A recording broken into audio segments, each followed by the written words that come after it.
Nous avons présenté ce matin une étude que nous avons réalisée en coopération avec l'UDIT et l'ONG Europa sur les statuts, compétences et responsabilités des dirigeants territoriaux en Europe, qui vient d'être éditée par notre partenaire Berger-Levrault.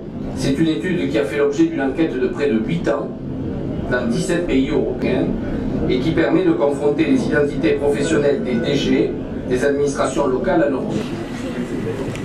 Nous sommes pour Europa extrêmement honorés d'être présents avec vous, se poser sur l'identité de la fonction du DGS, ses compétences, son rôle de leadership, de manager et d'accompagnement des transformations. C'était juste essentiel qu'on s'y arrête un instant et qu'on regarde aussi ce qui se fait de ce côté-là, ailleurs, en Europe. Et ce regard de l'Europe sur votre métier me semble aussi extrêmement important.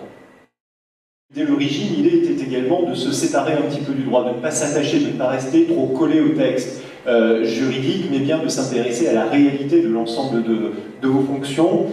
La pratique conduit finalement à rapprocher des situations qui ne sont pas si dissemblables que le droit semble vouloir bien le dire. Cette étude va faire l'objet d'une numérisation.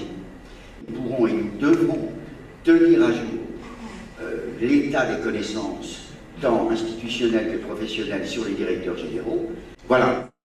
Justement, quelques mots pour vous dire que je suis très fier pour le résultat qu'on a obtenu. Et nous exprimons le désir de continuer ces travaux.